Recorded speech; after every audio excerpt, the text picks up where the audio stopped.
을들의 당나귀 귀 시즌5. 오늘을 살아가는 여성 노동자들의 어려움을 속 시원히 파헤쳐줄 평범한 여성 노동자들의 비범한 이야기, 을들의 당나귀기. 예, 방송을 시작하겠습니다. 네, 안녕하세요. 저는 진행을 맡은 이쁜 매주 이매입니다. 추석 연휴 지나고 저희가 녹음하는데요. 이번 추석은 좀 속 편한 추석이 되셨을지 궁금합니다. 저희가 추석 특집으로 가족 호칭 변경 분투기. 제목이 좀 이상한데요? 달라졌나요? 제목이? 가족 호칭 개선 아니에요? 개선. 개선을 넘으셔서 이미 변경까지 끝내셨어. 이거 손희정 선생님이 스크립트 써오신 건데요. 네, 개성 분투기. 네, 분투기는 잘 들으셨나 모르겠습니다. 현명하게 가족들과 싸우는 법, 노하우 이런 거 잘 발휘하셨는지 그런 얘기들도 저희들에게 전해주시면 좋겠습니다. 그럼 오늘도 함께 하시는 분들 소개하겠습니다. 네, 안녕하세요. 한국여성노동자회 지혜입니다. 네, 근황도 좀 얘기해 주세요. 연호는 어제서부터, 어제가 그러니까 10월 17일서부터. 9월 17일?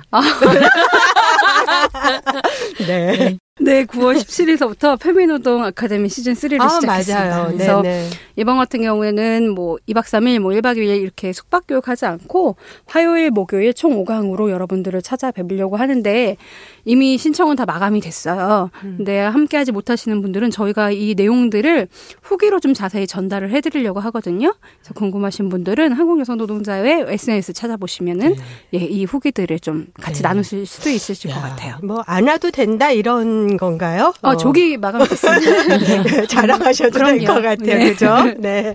네. 그리고 우리 손희정 선생님. 네, 안녕하세요. 을들의 당나귀기 고정 패널 손희정입니다. 지금 지혜 처장님 얘기하시는 거 들으면서 문득 생각났는데, 이런 거 조기에 마감되니까요. 빨리 소식 받아보시려면 한국 여성 노동자의 SNS 계정들 팔로잉 해주시고요. 네.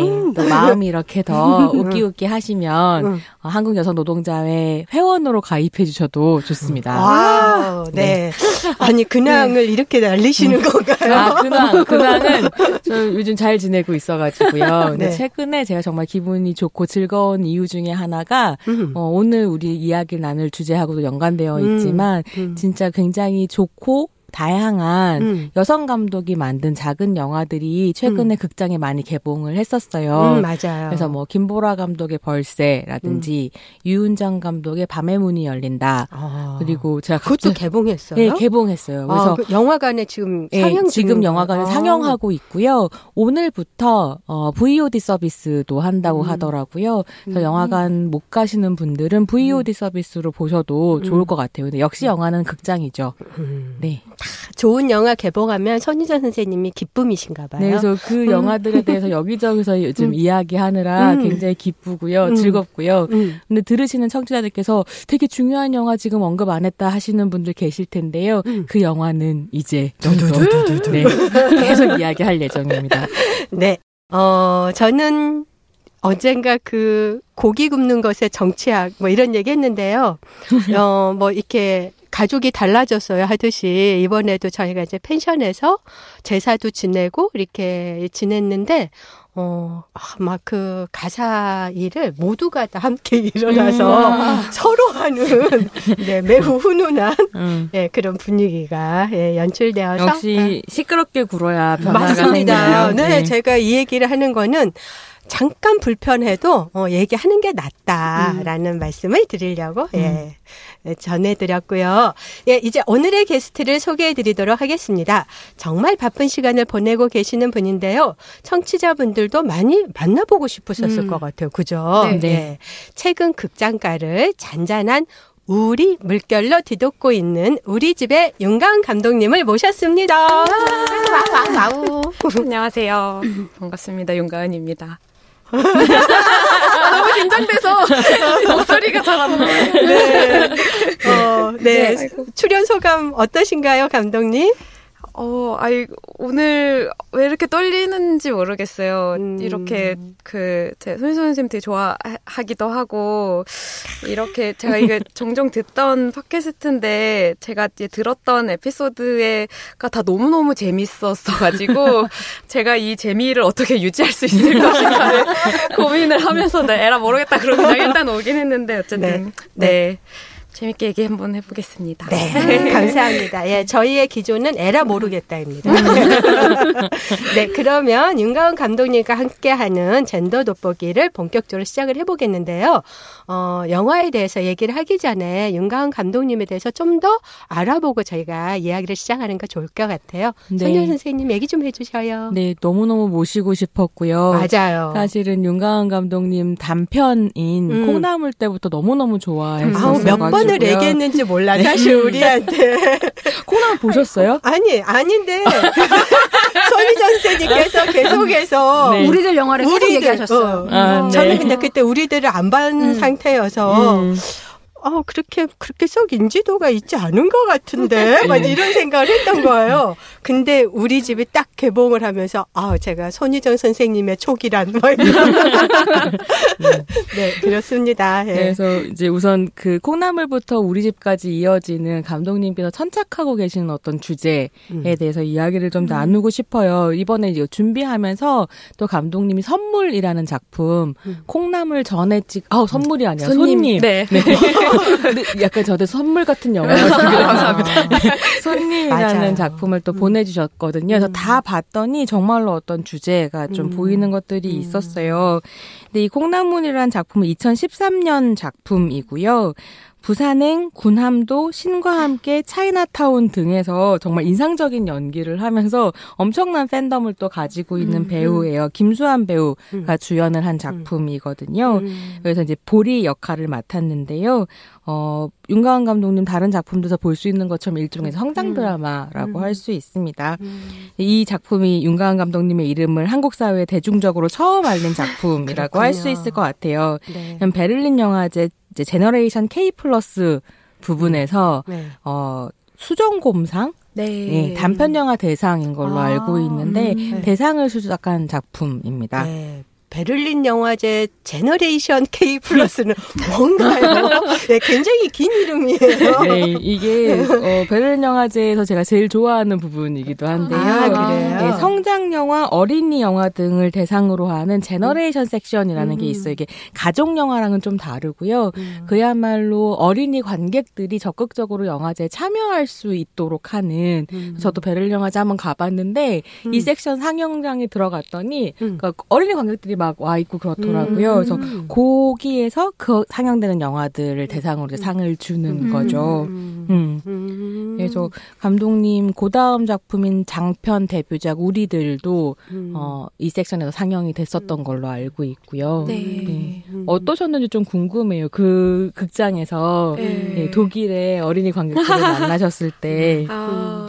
그러니까 저도 사실은 해외 영화제 경험이 많지 않은 상태에서 콩나물로 이제 처음 갔던 건데 그 제너레이션이라는 그 섹션 안에 두 가지 섹션이 또 있거든요. K 플러스는 이제 한 13살 정도까지의 어린이 영화를 전문으로 하는 게 이제 K 플러스고 또 14 플러스라고 해서 청소년 영화 또 섹션이 따로 있어요. 그래서 저희 콩나물은 이제 그 당시에는 K 플러스 섹션에서 틀었는데 그 독일의 어린이 관객들이 정말 베를린 어린이 관객들이 다 여기 와 있는 것처럼 극장이 정말 큰 극장 막 한 진짜 500석 이상 되는 극장에 거의 다 어린이 관객인데 그 어린이들이 이제 자막 읽기가 힘드니까 뒤에서 계속 그 성우분이 이 모든 대사를 더빙처럼 그러니까 목소리 연기는 아니고 이제 거의 따라서 읽는 것 같이 이제 해주세요. 그래서 이제 독일어가 계속 나오고 있는 상태에서 아이들은 또 다 영화에 집중하고 있고 너무 신기했을 것 같아요. 저한테 너무 새로운 경험이었고 우리들도 같은 섹션이어서 이제 그런 식으로 상영을 했었는데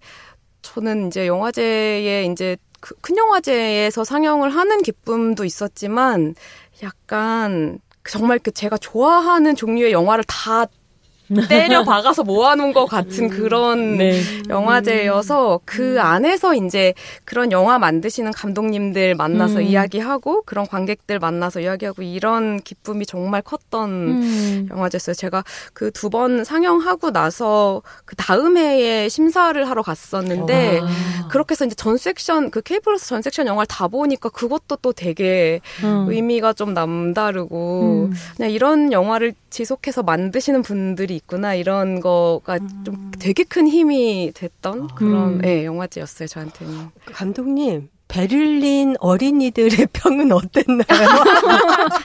베를린 우리들을 상영하셨다 그랬잖아요. 네. 수정곰상? 네. 수정곰상 받은 건 콩나물 단편이었고, 우리들은 근데 진짜 별의별 질문이 다 있어서 진짜 질문을 받는 Q&A 질문도 때 받으셨어요? 네, 그 끝나고 나서 일종의 GB처럼 간단한 그 감독과의 대화가 있어요. 그럼 이제 저는 뭐 한국어로 하고 이제 통역해 주시는 분이 계신데 좀 놀라웠던 거는 저는 일단 우리들은 첫 상영이 베를린이었거든요. 그래서 관객들의 피드백을 처음 받는 게 그쪽인데 한국도 아직 안 했는데 거기서 먼저. 근데 이제 한국 어린이도 아니고 해외 독일에 정말 접점이 전혀 없는 것 같은 어린이들 앞에서 상영하는 거에 대한 부담이 좀 되게 컸었는데 친구들 사이에서의 어떤 관계의 본질은 좀 비슷한 것 같다는 인상을 좀 받았어요. 그러니까, 그랬을 것 같아요. 이런 얘기를 어떻게 알아요? 이런 질문도 우리 얘기인데 어떻게 알아요? 이런 질문도 했었고, 근데 가끔 그런 질문도 있어요. 정말 어린 친구들 같은 경우에는 정말 어리다면 진짜 한 7살도 안 돼 보이는 친구들도 손 들고 질문한다고 하면 이제 다 기회를 주거든요. 근데 이제 그런 친구들 중에서 영화를 분명히 1시간 반을 봤을 거고 제가 이제 앞에 나와서 배우랑 같이 있는데 정말 진지하게 근데 당신은 누구세요라고 질문을 하는. 왜냐면 배우는 이미 스크린에서 봤으니까 배우는 누군지 알겠는데 도대체 배우 옆에 있는 저 사람은 누군지 모르겠는 거예요. 저 어린이 입장에서는. 너무 진지하게 질문을 해서 어느 나라에서 왔냐. 왜 여기 있냐. 왜 모두가 빵 터진 가운데 저도 되게 진지하게 대답을. 내가 영화 만든 사람이고 한국에서 왔어요. 이렇게 뭐 그런 식의 아주 재밌는 질문들도 있고 좀 다양했어요. 네. 그러니까 사실 이런 이야기를 들으면 좋다. 그러니까 한국에서는 얼마나 극장이 한정된 사람들에게만 열려 있는가 영화제도 그렇고 그런 생각 좀 하게 되는 것 같아요. 그래서 그렇게 생각하다 보면 또 한국에서 나오는 영화들도 너무 한정된 사람들에 대한 이야기만 하고 있고, 맞다. 네, 그래서 진짜 윤가은 감독님의 작품들이 되게 소중하고 더 많이 이런 작품들을 만들어줬으면 좋겠다 하는 생각이 드는 거죠. 네, 그렇습니다. 네. 그래서 이제 그 윤가은 감독님의 뭐 손님도 그렇고 콩나물도 그렇고 그러니까 요즘 관객들이 윤가은 감독님 작품들을 보면서 우리 유니버스 혹은 뭐 윤가은 유니버스 이렇게 부르거든요. 이것도 조금 이따 여쭤보겠지만 그런 윤가은 유니버스가 좀 싹트고 있었던 것 같아요. 그 단편들 작품에서. 근데 콩나물 같은 경우는 할아버지 제사 때 몇 살이에요? 5살, 6살쯤 됐죠, 보리가. 보리가 이제 극 중에서는 7살, 그러니까 학교 들어가기 전 해라고 생각했어요. 네. 그래서 그 보리가 콩나물을 사기 위해서 자기만의 모험을 해서 시장까지 갔다가 오는 그런 이야기거든요. 근데 우리가 종종 이제 을당에서도 얘기했지만 정말로 여성, 특히 소녀가 자기만의 모험을 하는 작품이 너무 없는데 콩나물이 그거를 너무 재밌고 아름답고 막 이렇게 그려서 보고 싶다. 네. 그거 어떻게 볼 수 있어요, 감독님? 그거는 이제 지금은 저희 우리들이랑 우리 집을 같이 했던 영화사 아토에서 배급을 하고 있고요. 지금 이제 좀 있으면 아마 유료 플랫폼에 올라와서 좀 쉽게 보실 수 있는 방법들이 좀 생길 것 같아요. 네. 손님이랑 같이 배급이 될 예정인가요? 네, 그렇습니다. 청취자 여러분들은 곧 배급될 콩나물과 손님을 기억해 두셨다가 꼭 찾아보시기 바랍니다. 감사합니다. 네, 근데 지금 학교 들어가기 전이라고 했잖아요. 네. 근데 이제 우리들을 보면은 초등학교 4학년이고 예, 우리 집은 초등학교 5학년이고 이렇게 학년이 이렇게 조금 컸죠. 네, 올라가는데 네. 예, 이렇게 감독님은 아동기나 또는 그 유년기에 굉장히 관심을 갖고 그 어린이들이 주인공인 그런 영화를 참 많이 만드는 것 같아요. 그래서 너무 이런 질문을 많이 받으셔서 뻔한 질문일 것 같은데 왜? 언제부터 아이들의 세계에 관심을 갖고 그것을 이렇게 소재로 해서 영화를 만들기 시작하셨는지 그것도 좀 궁금하네요. 근데 이 질문을 되게 많이 받기는 하는데, 그죠? 근데 이상하게 들을 때마다 다시 생각하게 돼요. 정말 난 왜 그러지에 대한 생각을 다시 하게 되는 게 이게 저 스스로 저한테 이 질문을 되게 진지하게 던 적은 사실 없었던 것 같아요. 그러니까 고민을 많이 하긴 하는데 저한테 되게 자연스러운 현상이라 이것에 대한 이유를 굳이 찾지 않으려고 했었던 것 같은데 이제 그래서 질문을 받을 때마다 계속 생각을 또 새롭게 하는 지점들이 좀 있는데 요즘 들어서의 생각은 어쩌면 진짜 그냥 어떤 취향인 것도 같다는 생각이 요새 좀 많이 드는 생각 중에 하나예요. 그러니까 저는 사실 어렸을 때도 일종의 그런 성장서사, 어린 청소년들이 주인공인 이야기들의 제가 어린이였을 때도 매료가 됐었고 그게 20대, 30대 내내 그랬거든요. 근데 이제 그런 영화가 사실은 많이 나오진 않으니까 그런 영화들 나올 때마다 굉장히 열심히 뭐 영화제 같은 데 가도 주인공이 어린이나 청소년 영화를 다 찾아보는 그러니까 이건 정말 취향인 거죠. 그런 영화를 좋아하는 저의 마음 그리고 이제 문학 쪽에서 사실 그런 서사가 되게 많잖아요. 그런 거를 찾아본 저의 취향이 분명히 있을 것 같고 한편으로는 이제 영화 감독이 되고 싶다는 생각을 꽤 어렸을 때부터 했던 것 같은데 이거를 계속 갖고 가다 보니까 너무 세상에 훌륭한 굉장히 다양한 종류의 영화들이 너무 많은데 무슨 영화를 어떻게 만들어야 될지를 잘 모르겠더라고요. 그래서 20대 내내 그러면 나는 어떤 영화를 만들어야 되지에 대한 질문을 계속 던졌었는데 그 과정에서 내가 만들고 싶고 하고 싶은 이야기가 내 취향인 어떤 뭐 이런 영화의 시장이 없다고 하더라도 내가 만들 수 있는 종류는 이런 종류인 것 같다라고 해서 작게 시작하다 보니까 그냥 여기까지 어느새 온 것 같아서 정말 한국 영화에선 그러면 취향에 맞는 영화 찾아보기 힘드셨었겠어요. 근데 사실은 제가 지금도 그런데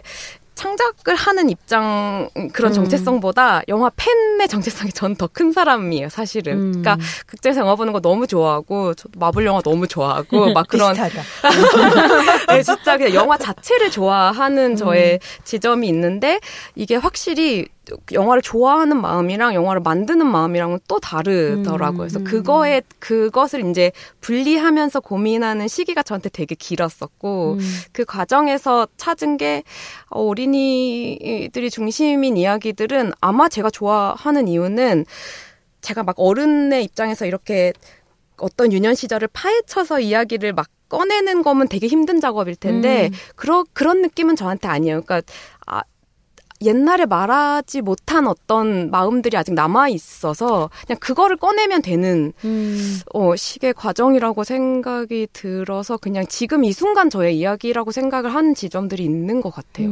네, 그냥 그래서 근데 다 잊어버리잖아요. 어른 되면서 옛날에 말하지 못한 마음이라는 걸 다 잊어버리는데 어떻게 그게 지금 이 순간에 그렇게 생생하게 살아있을 수가 있죠? 근데 저는 기억이 좀 많이 맺힌 게 많은 어린이로 컸나 봐요. 아이고, 왜 이러지, 진짜? 근데 진짜 기억이 다른 사람보다는 좀 더 생생하게 많이 갖고 있는 편인 것 같기도 하고, 그 취향이니까 계속 그런 식의 서사나 영화를 보다 보니까 또 자극되는 게 있어요. 이렇게 뭐 좋은 어떤 작품을 보면 또 나의 어린 시절이 또 떠오르고 이러면서 이제 그런 것들이 쌓이는 것 같기도 하고. 감독님 그러면 그러니까 그러니까 성장서사 좋아하신다고 하셨으니까요. 제일 좋아하는 작품이나 추천해 주실 만한 작품 있을까요? 부들부들 영향 받았다. 뭐 이런 작품에서. 영향이요?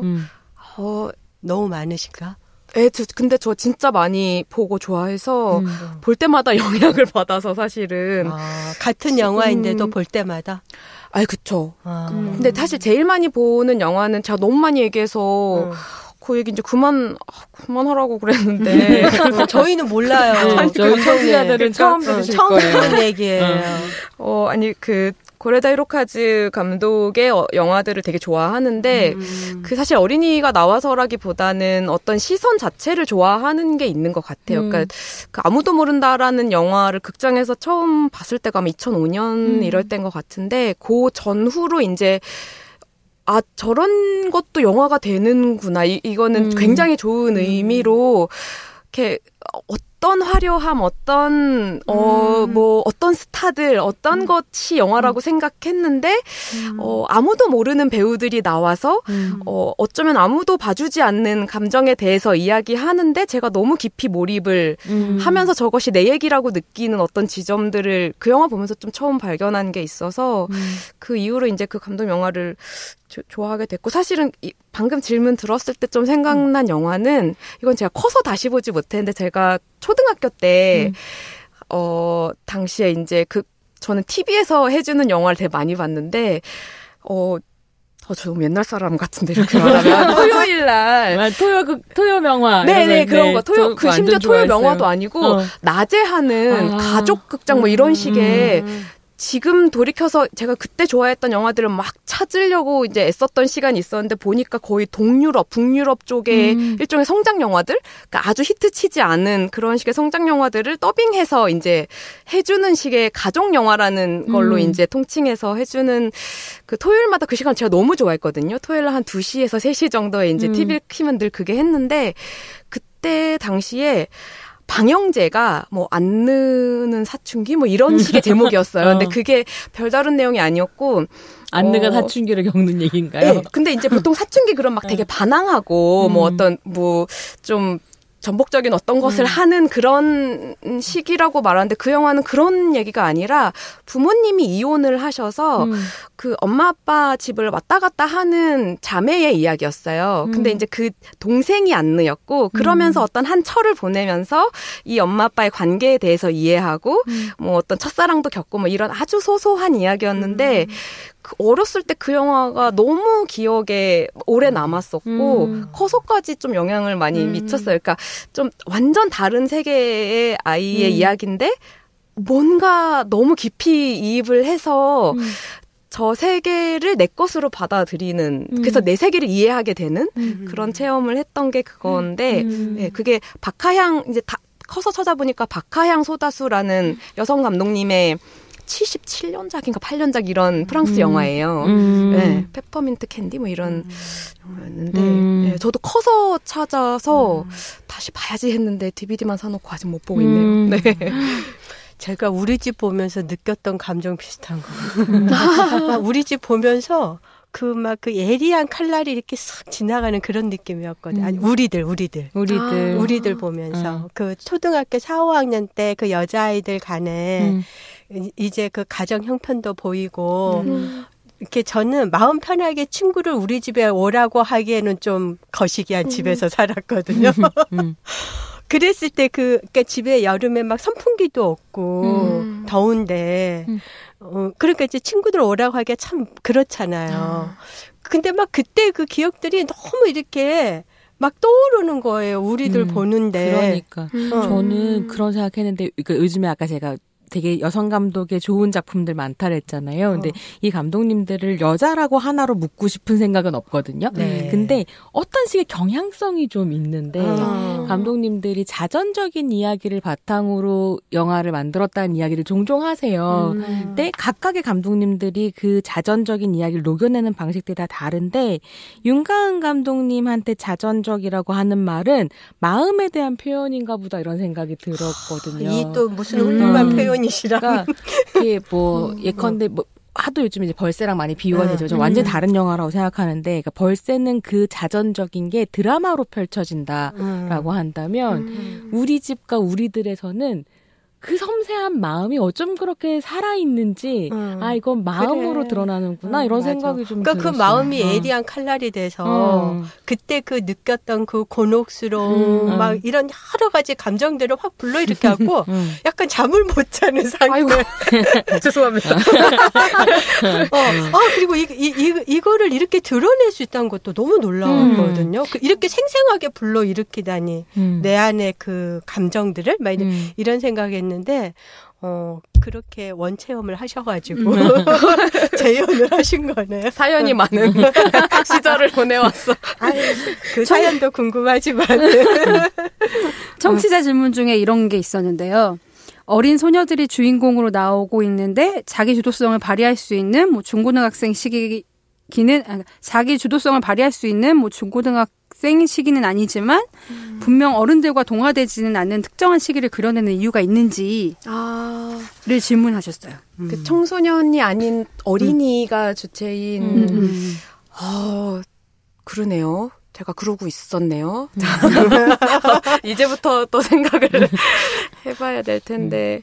근데 저한테는 이제 사실 어른들은 그 유년 시절을 하나로 이렇게 퉁 묶어서 그 초중고를 어떤 하나의 시절로 사실은 딱 묶어버리는데 저는 진짜 다르고 초중고가 다르고 초등학교 안에서도 4, 5, 6학년이 다른 굉장히 맞아요. 네, 완전 정말 맞아요. 나이별로 세대가 뛰어넘는 것 같은 성장을 겪는다고 생각이 드는데 진통을 겪죠. 진통을. 네, 진짜.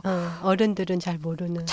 그 잊어버리시는 것 같아요. 사실 네. 중학교 1, 2학년도 너무 다르잖아요. 네, 근데 그런 것 같아요. 제가 생각할 때는 중학교가 이제 들어가면서부터 스스로도 자각을 나는 이제 어린이가 아니야라는 자각을 하는 시점이 오는 게 거의 중학교 시점부터라고 생각이 드는데 이제 그때부터는 굉장히 많이 복잡해지고 생각도 복잡해지고 정말 개인의 어떤 개인적인 특수성들이 더 많이 살아나면서 내 시각도 변하고 이런 시기인 것 같은데 어린이 일종의 이제 그것도 이제 뭐 이렇게 나누는 거는 좀 되게 폭력적일 수 있지만 어린이 시절에는 초등학교 시절에는 좀 더 어떤 단순한 마음들이 좀 잘 보이는 것 같아요. 그러니까 스스로도 아직 아주 많이 복잡해지기 조금 직전의 아이들이 겪는 마음들에 대해서 이야기를 하고 싶을 때가 좀 많고 그걸 영화적으로 드러낼 때도 훨씬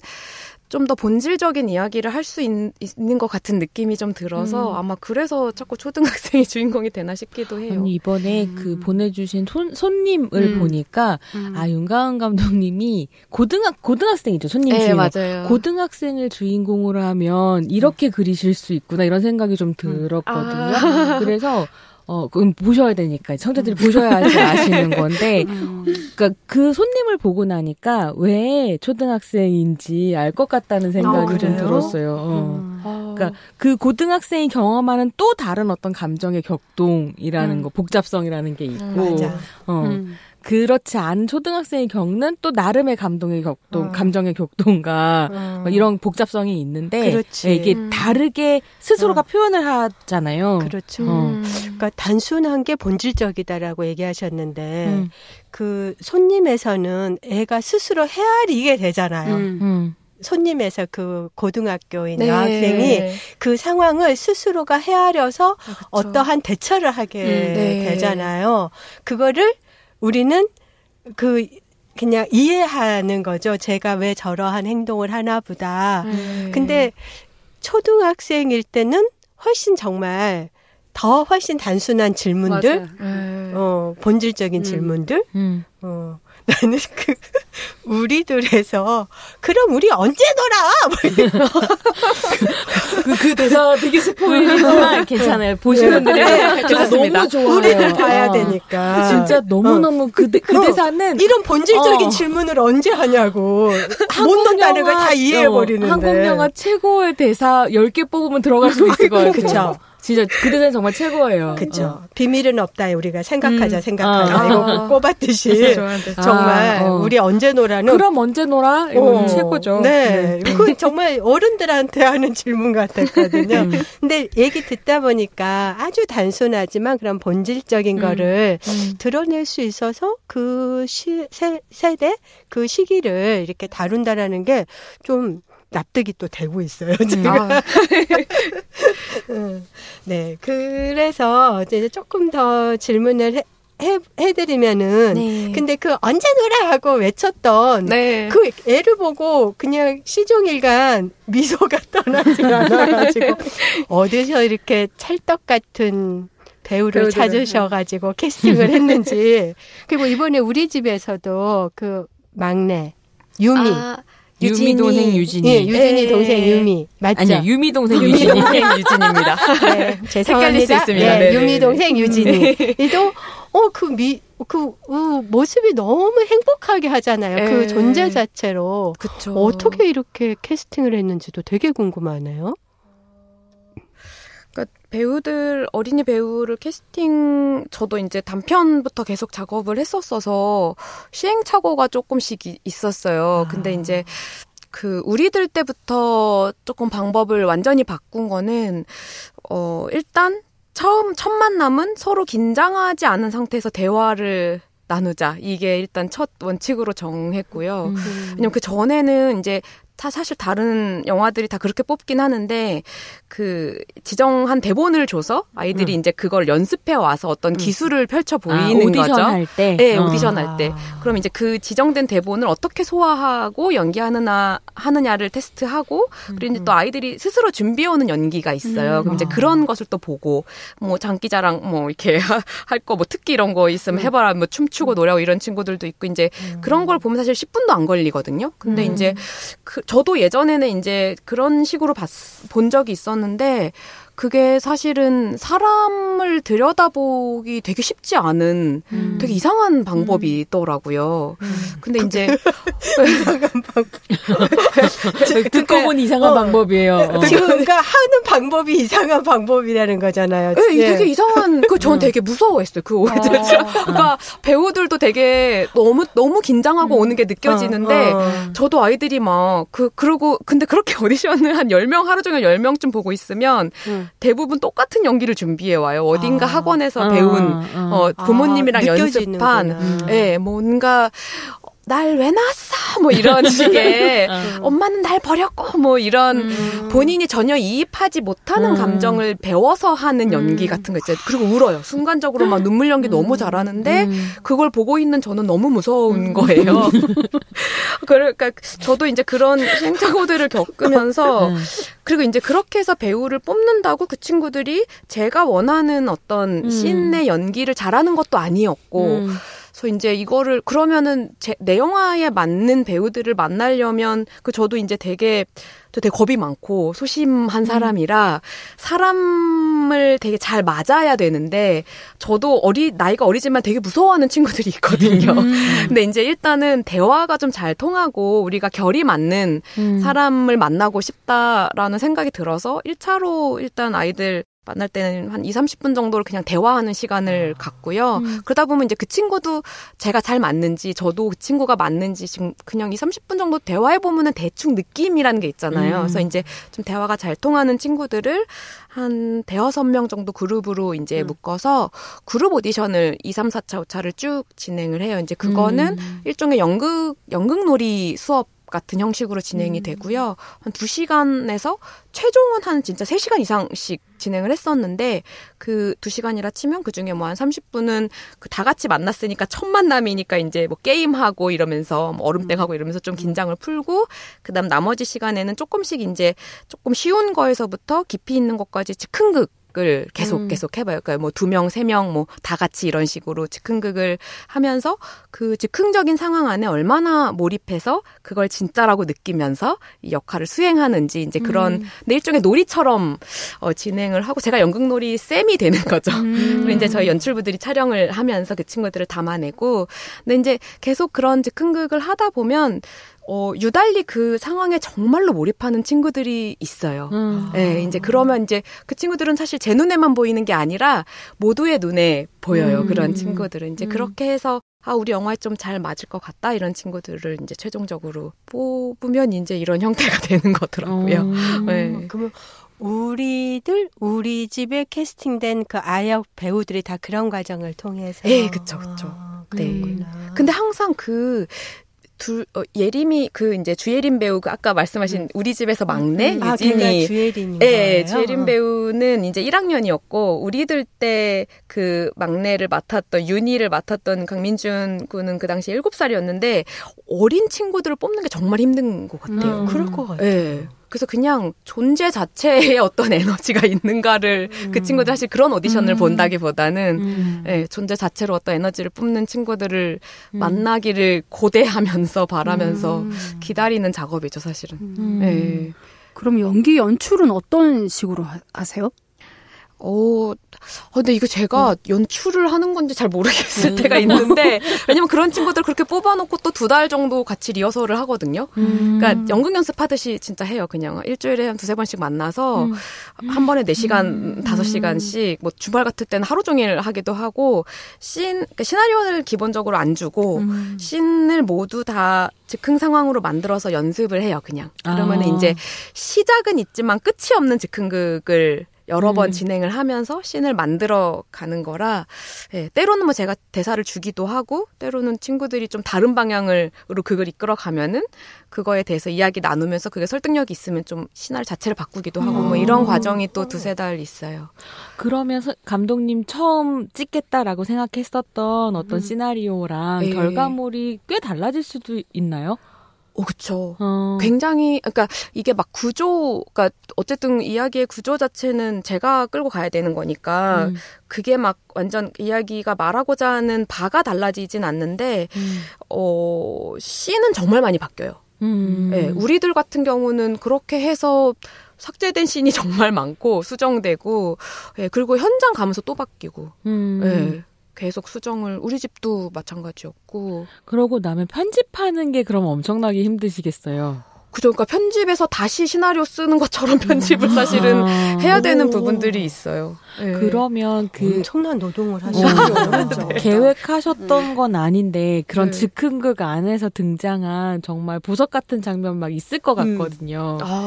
어떤 장면들이 맞아. 딱 꼽아주시면 너무 이게 이제는 뭐가 바뀐 건지 뭐가 오리지널인지 잘 모르겠을 때가 있는데, 근데 제가 이제 좋아하는 장면 갑자기 생각난 거는 우리들 때 같은 경우는 되게 작은 건데 전 너무 좋았던 게 있었거든요. 그러니까 그 선희가 지아가 이제 선희가 계속 눈독을 들였던 색연필을 훔쳐다 주고 선희는 막 좋아하고 이제 그런 장면이 있었는데 이제 제 시나리오엔 되게 간단하게 써 있었어요. 그게 그러니까 선희가 이걸 받고 너무 좋아하고 지아가 주고 그다음 뭐 지아가 전화가 와서 받으러 간다 뭐 이런 아주 간단한 씬이었는데 그 간단한 씬을 하는데 그러니까 즉흥극을 시작하는데 이렇게 하는 거죠. 그러니까 지아야 너가 뭐 색연필을 훔쳐와서 선희한테 준다고 치면 어떻게 줄 것 같아? 그렇게 시작하는 거예요. 그럼 이제 자기는 숨겼다가 주고 싶대. 저의 시나리오에는 그런 건 없었는데 깜짝 놀래키고 싶다. 뭐 그렇게 하겠다. 그럼 오케이, 그 재밌겠다. 그리고 이제 선희야 너는 그러니까 제가 유도하는 거죠. 어떤 왜냐면 이게 시나리오에 돼 있으니까 너는 그럼 이거 너가 되게 갖고 싶었는데 아저씨한테 맨날 쿠사리만 먹고 이러다가 일종의 복수하듯이 해주면 너무 좋을 것 같지 않아? 이렇게 얘기했어요. 이거는 네 이런 대답을 원하면서 저는 한 건데 그때 선희를 맡았던 최수연 배우가 실제로 되게 바른 아이예요. 그러니까 이렇게 윤리가 굉장히 분명하고 그런 친구라 좋은데 갑자기 머리가 복잡해지는 게 막 보이더라고요. 좋은데 이건 훔친 건데 이거를 어떻게 100% 좋아할 수 있어요라는 맞아. 고민을 하기 시작하는데 제가 아차 싶더라고요. 왜냐면 이게 그 친구들이랑 같이 즉흥극을 하기 시작한 초반에 했던 거라서 이거 내가 놓친 부분이 있더라고요. 그래서 그러면 너라면 어떻게 반응할지 한번 해보자. 그러니까 제 마지막에는 뭐 지아랑 뭐 이렇게 전화를 하고 뭐 이렇게 끝난다가 있지만 끝을 안 알려주고 그 상태에서 즉흥극을 했더니 선이가 근데 이거 훔친 건데 이런 반응이 나오기 시작하니까 지아도 재밌게 줬다가 약간 그런 거예요. 기분이. 그러니까 그럼 실험 말고 이렇게 주거니 받거니 하는 어떤 디테일들이 나오는 뭔가 그런 식의 디테일이 사실은 다 만들어졌 배우들이랑 같이 하면서 만들어졌다고 생각하시면 돼요. 근데 그게 진짜 연출인 것 같아요, 감독님. 그러니까 그런가요? 그곳에 있는 것들을 그야말로 고려하고 배려하고 같이 이야기하면서 이야기가 펼쳐질 수 있는 장을 만드는 게 사실 연출이어야 될 수도 있을 것 같거든요. 그러니까 막 자기 머릿속에 있는 어떤 정확한 것을 구현해내는 것도 연출의 자질일 수 있지만 그런 장이 펼쳐지는 건 또 쉬운 일 아니니까요. 어떻게 이렇게 자연스럽나 했더니 좀 비밀이 풀린 것 같아요. 그런가요? 네, 이게 그런 감정의 흐름이나 이런 것들이 되게 너무 자연스럽다고 저는 생각했거든요. 근데 그렇게 이렇게 한번 상황극 해보고 그때 그 주체가 꼭 그 선이가 윤리적인 아이라고 쓰여지진 않지만 우리는 그런 걸 보면서 그냥 느끼거든요. 쟤는 좀 이렇게 막 주도적으로 막 상황을 끌고 나가는 아이는 아니잖아요. 네, 그렇죠. 그렇지만 그런 마음을 갖고 있는 애구나 하고 이렇게 장면이 지날 때마다 그 아이에 대한 어떤 정보를 제가 쌓는 거예요. 그러면 이제 그 다음 상황에서 애가 어떻게 할까라고 하는 것은 그 정보 속에서 제가 판단하는 거죠. 어떤 상황이 일어났을 때 얘는 이런 아이니까 뭐 지금 딱히 상황은 딱 제가 지금 생각이 안 나지만 우리들에서 뭐 어떤 상황이 보여졌을 때 그럴 때 선이라면 이렇게 할 것 같아 하는데 그렇게 하는 거죠. 정말 그래. 진짜 개연성 있는 캐릭터가 되는 것 같아요. 이렇게 차곡차곡 쌓아가면서 관객이 설득되는 거죠. 그 아이에 대해서 감독님이 거기에다가 안 써놨어도. 제가 전혀 써놓지 않았죠. 네. 아니 그래서 그러니까 그런 이야기 들은 적이 있어요. 그러니까 시나리오에서 캐릭터를 만들 때 어떤 성격의 개연성이 있어야 되잖아요. 그러니까 이제 시나리오 쓰는 사람이 얘는 혈액형 뭐 A의 전갈 자리에 애니어그램 몇 번 유형이니까 뭐 이런 식으로 개연성을 만들기도 한단 말이에요. 근데 정말요? 그럴 수 있겠다. 맞아요. 그러니까 분류표대로 이렇게 점을 찍는 거. 근데 그런 캐릭터가 되게 와닿으란 법은 없거든요. 누구나 꼭 그렇게만 행동하는 건 당연히 아니고. 그렇죠. 그래서 좀 그런 것들로 가능해지는 영화군요. 근데 이제 그래서 아역 배우들하고 작업할 땐 되게 신경도 많이 쓸 것 같아요. 막 쉽게 지치기도 할 것 같고, 막 떼쓰기도 할 것 같고, 어쨌든 뭔가 어떤 기준이나 이런 것들이 필요할 것 같거든요. 어른하고 작업하는 게 아니라서. 좀 다르긴 한데 이게 다행인지 불행인지 모르겠는데 체력은 저랑 비슷한 거 같아요. 진짜 체력 좋으신가 봐요. 아니 근데 그러니까 아이들이 진짜 정말 신기하게 아침에 이렇게 아침 막 7시 콜 이래요. 그 이제 촬영을 할 때는 7시에 모인다는 것은 사실 이 아이들은 적어도 6시 전에 일어났다는 거거든요.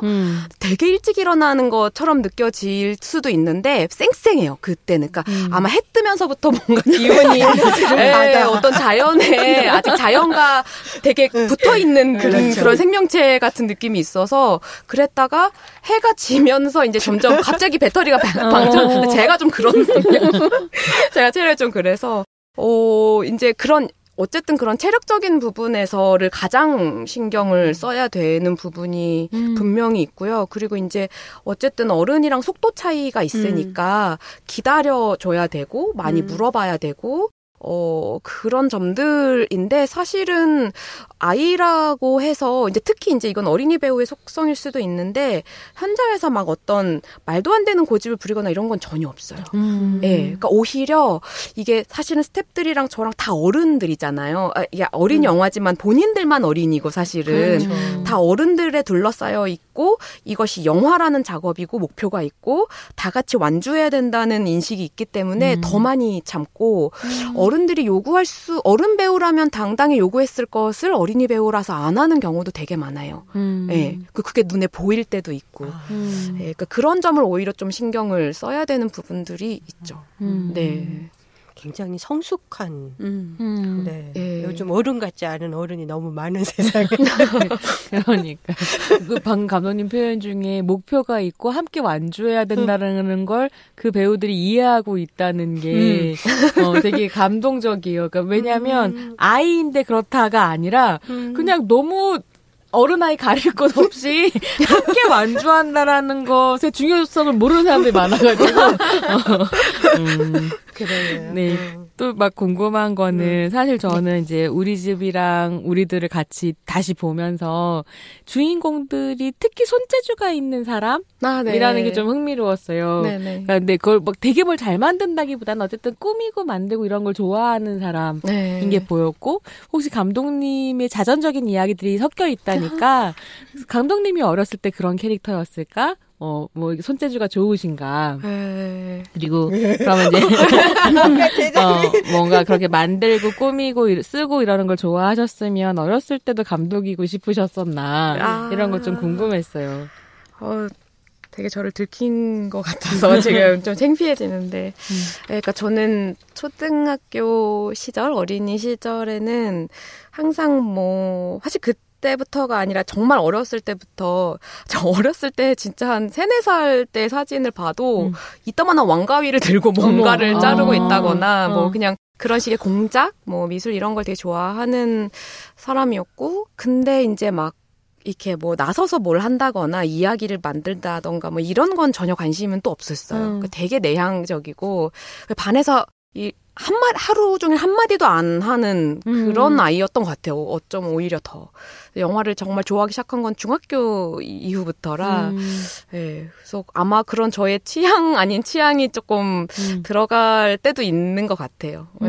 그리고 이제 보통 막 바깥으로 막 표현을 잘 안 하는 친구들 같은 경우에 뭔가를 그런 식으로 많이 풀어낼 때가 좀 있는 것 같은데 뭔가 다른 자신만의 취미랄까요? 근데 그렇게 좀 찾다 보니까 하나는 요리를 한다거나 유미는 뭘 만든다던가 선이도 팔찌 만들고 이런 것들이 조금씩 좀 캐릭터를 좀 따라가다 보니까 좀 생긴 것도 있는 것 같고. 네. 어렸을 때 만드셨던 것 중에 기억에 남는 거 있으세요?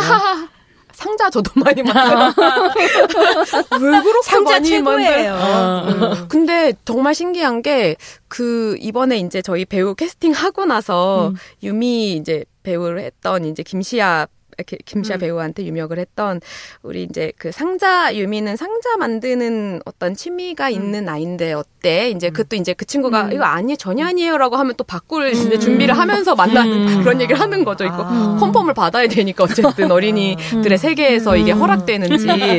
예. 근데 너무 신기하게 저도 너무 좋아해요. 상자로 만드는 거 이렇게 얘기를 하고 그 동생도 유진이 그 주혜린 배우도 나도 이렇게 얘기를 하는 거를 보면서 이제 어린 시절 어떤 일정 시기에 뭔가 상조의 매료가 되나? 어떤 것을 담고 어떤 것을 꾸미고 하는 것에 좀 매료가 되나? 이런 생각도 좀 들었고. 되게 그때 저는 연식이 오래된 사람이라 상자도 귀했어요. 맞아요. 상자가 귀해가지고요.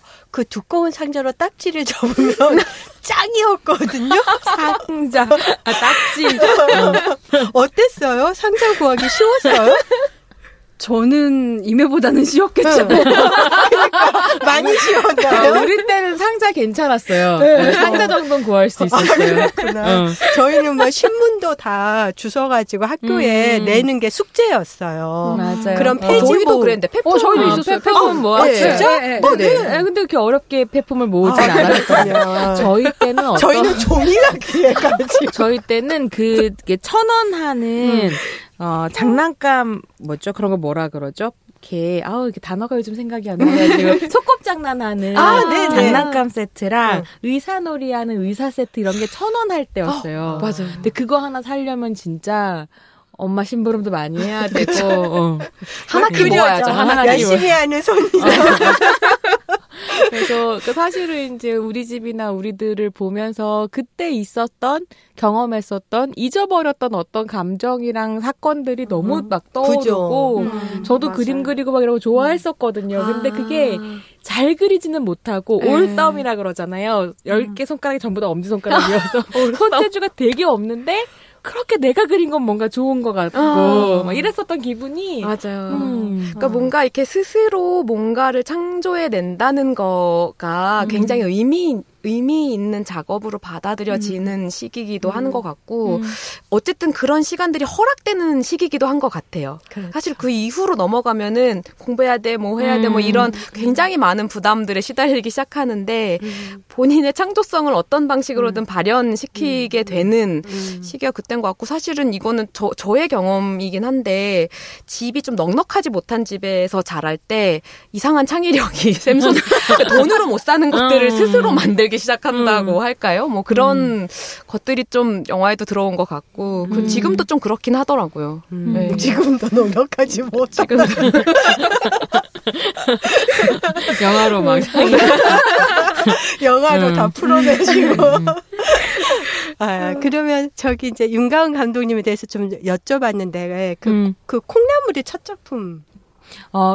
손님이 첫 작품. 하루비아라는 작품이 있다고 들었던 것 같은데. 네네, 제가 영화학교에 가기 직전에 이제 만든 작품이 사루비아의 맛이라는 이제 저의 하드에만 잠자고 있는 단편 영화가 또 하나 있어요. 어쩐지 하나 볼 수 있어요. 있을까요? 뒤지고 뒤져도 안 아무 나오더라고요. 데도 안 나옵니다. 네. 네. 근데 이제 그거는 말하자면 우리들의 모태가 된 작품이기도 해요. 저한테는 저는 되게 좋아하지만 이제 영화를 정말 맘먹고 처음 만들어 본 게 그거라 뭐 오류도 많고 좀 그런 작품이 하나 있고 이제 영화학교 들어가서 만든 게 손님과 콩나물이 있고 이제 졸업하고 나서 장편들을 단편 작업을 그렇다고 아주 많이 하신 건 또 아니네요. 네, 그쵸. 그러니까 영화학교 들어와서 3편을 만들었는데 그 중에 이제 2편. 그러니까 단편을 한 4편 정도 만든 것 같아요. 네, 총 계산해보면. 학교 다닐 때 뛰어난 단편을 만드신 분들이 나와서도 잘하시나 봐요.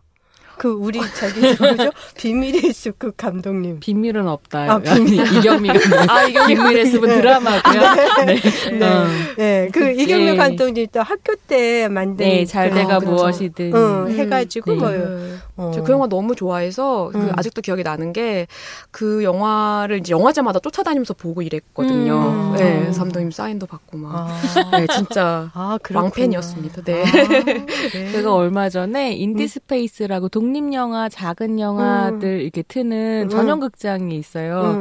거기에 잘돼가 무엇이든 하고 콩나물 하고 그다음에 차성덕 감독님의 사라진 밤 하고 그다음 한 작품이 뭐였는지 기억이 안 나네요.